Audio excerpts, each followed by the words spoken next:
by 30%. Now, let me be clear, that's not new cases, that is just newly admitted cases. It is probably several orders of magnitude higher than that. Also, while you're sleeping, China now has its entire border with Russia closed. 2,600 miles, Russia has closed that border. El Al has shut down travel between Israel and China. Air France has shut down travel between China and France. And that's in addition to all the other countries that have already shut down travel.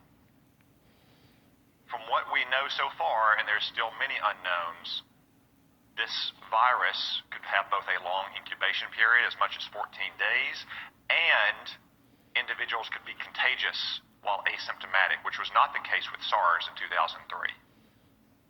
Furthermore, from some cases, it appears the virus could be aerosolized, which means it doesn't require the kind of contact that you have with, say, a married couple kissing each other or a family living in close quarters in a hotel or apartment, but rather the distances we are all sitting apart right now. Yet China is still lying about all of this. They've been lying about it from the very beginning, and you don't need their history of lying about SARS in 2003, though it is relevant here. You just have to see what's happened over the last 2 months.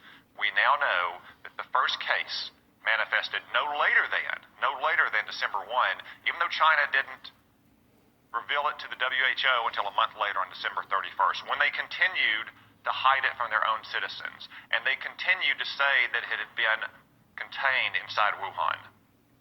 Today, it is in every single province in China. They also claimed for almost 2 months, until earlier this week, that it had originated in a seafood market in Wuhan, that locals had contracted it from animals in, say, bat soup or snake tartare. That is not the case.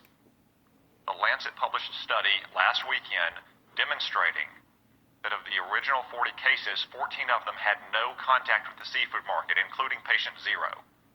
As one epidemiologist said, that virus went into the seafood market before it came out of the seafood market. We still don't know where it originated.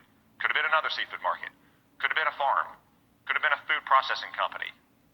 I would note that Wuhan also has China's only biosafety level 4 super laboratory that works with the world's most deadly pathogens, to include, yes, coronavirus.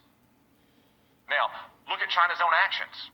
They have quarantined 60 million people, 60 million, more than the entire population of our West Coast. They've shut down schools indefinitely. Classes canceled nationwide indefinitely. Hong Kong, a part of China, has basically shut down all travel from the mainland.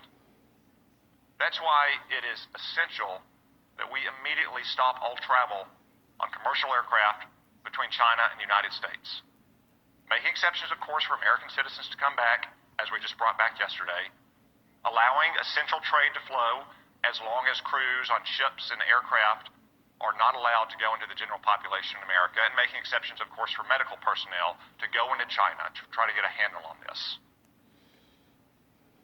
It is essential that we take those steps, and essential that we get to the bottom of China's deceit and incompetence on this measure. And gentlemen, I raise this with you because you're responsible in your combatant commands for some countries that have the most fragile public institutions, to include the most fragile public health institutions in the world.